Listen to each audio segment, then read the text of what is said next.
what you should have been. It's never too late to start over again.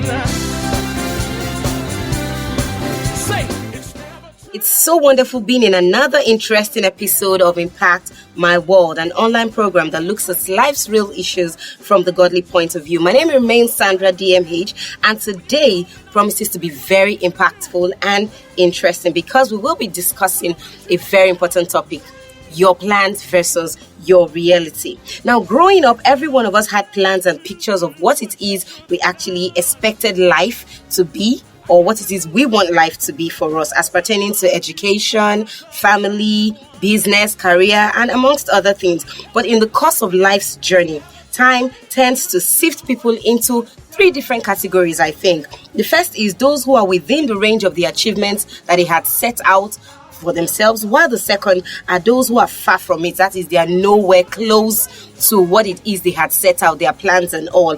Then the third category are those who actually exceeded the set out plans and desires. We'll go on a quick break now, and when we return, Impact My World continues. Don't go away.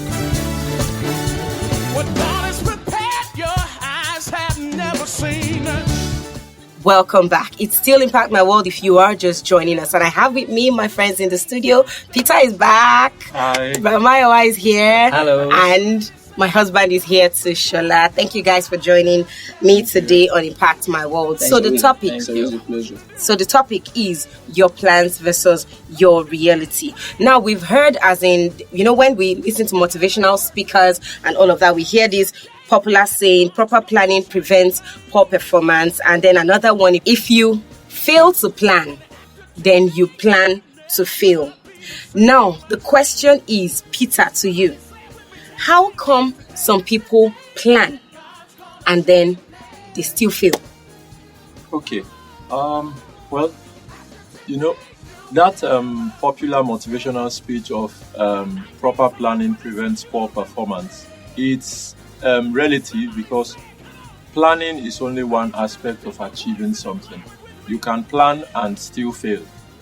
Now, because planning is one part, executing your plan is another part. So majorly, or broadly speaking, the reason why people would plan and still fail is because the plan was not a good plan, or they planned well but refused to execute, or maybe along the way, as they were executing, they were distracted and failed to continue or follow through on their plan. So for me, I just feel, broadly speaking, those are probably the reasons why people would plan and not still achieve what they have set out for.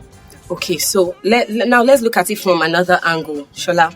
When people say, oh, I have achieved this, they actually mean I've succeeded in my plans. So the execution and all of the processes have been put in place. The question is, what is that definition of success and what is the definition of failure? Because I think that is relative as well.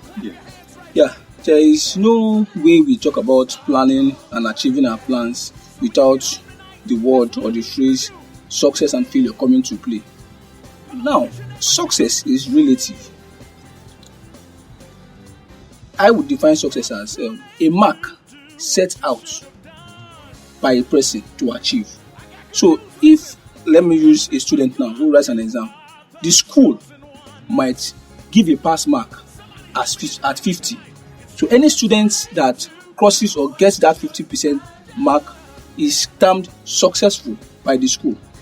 Whereas some students can give themselves a pass mark of 80 because of their aims and target. Maybe a person who is aiming in first class will know that all my results must be A's. So if he falls short of an A, it's a failure on his part. So, but some other people might have 40 and they will celebrate, thank God, I passed.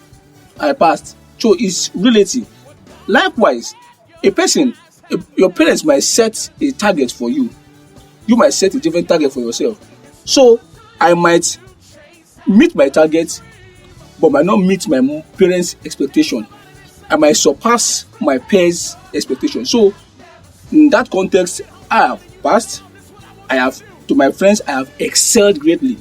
To my parents, I have failed. So in terms of success and failure and planning, there has to be a mark set out by different people. So the perspective now is what comes to play. Okay.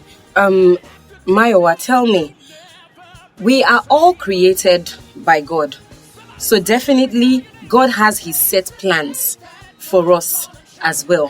Where is the balance in our own plans and the plans of God? How do you think this should fit or sit? Thank you, Sandra. Yes, surely there is God's plan for man. And in all our plans, we should always find our plan in God's plan, because there is no plan that we can plan outside the plan of God that will succeed. Remember what we have in the scripture. It said there is a way that seems right. There is a thought, there is a desire, there is a plan that seems right to man, but the end, you can find your purpose, your plan around God's plan for your life. So in all your plan, set your plan around what God has for you. That's my take on that. Okay. I just want to comment on that a bit so that we provide some balance. balance. Okay. We don't want to equate purpose to planning because they are two different things. And at the same time, I want to also differ to say that you can plan outside of God and still achieve your plan. You know, because God is not a taskmaster who says, no, if you don't do it, you will fail. Yes. No, the people who were building the Tower of Babel, they planned to do something. They executed it and they were in the process of achieving it. Yes. You know, so they would have been successful at that.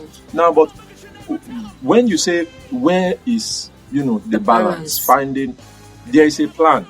If for someone who has decided to honor God, it's about I can decide to shelve my plans now for somebody else. Yes. Now, if probably my parents say, okay, this is this, I look at the situation and then I see that, okay, there is something at stake. I can decide to forego a plan temporarily to be able to align with something else. So I believe for someone who believes in God and who, wants to honor God, God has a plan. The interesting thing is that his plans are always better than ours, because it's clear in his word that I know the plans that I have towards you. Yes. They are plans of good and not of evil, to give you an expected end. So it's very key to actually understand what God's plans are. And like Peter said, God is not a taskmaster.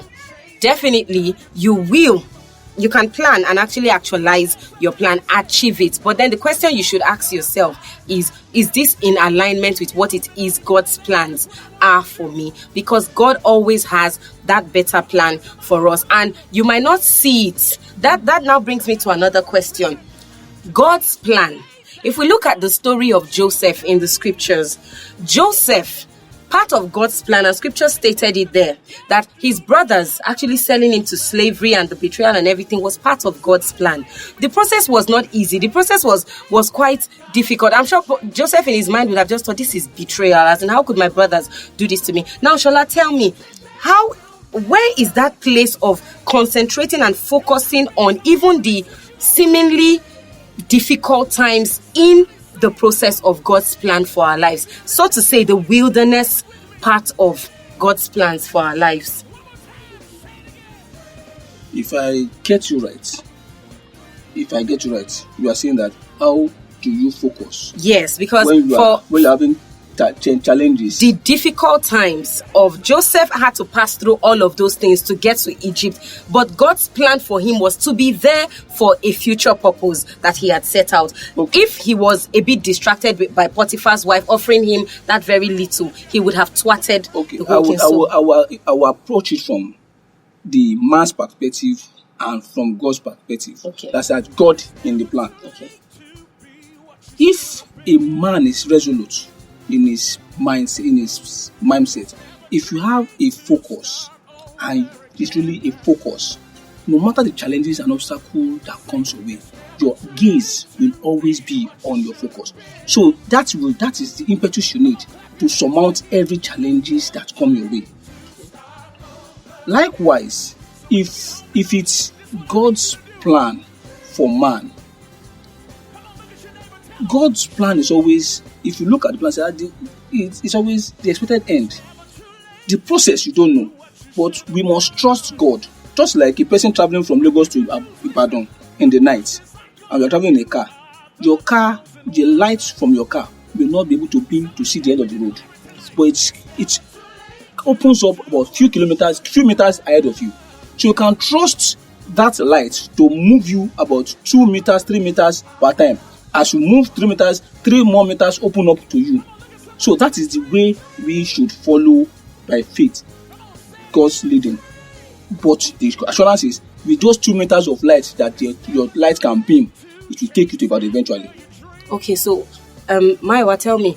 Oh, Peter, you wanted to say something? Okay. I wanted to just quickly point out something that plan is like a strategy, right? Yes. So if we look at Joseph, we can also look at plan like a GPS system. Yeah. When you set out your destination, it already has a plan for you. Yes. That these are the routes you are going to take. Yes. Now, but I want us to see it in this angle that God's plan is fluid. So it can change depending on the person. So I might not, at some point in time, the human nature can happen. And then I can veer off course. I can be, pressured by peers, or I can be pressured by circumstances around, and then I want to abort. Now, if I veer off course, the same route is not the same. It's not the same route. I'm off course already. Yes. So, like your GPS system will recalibrate from that point where you are.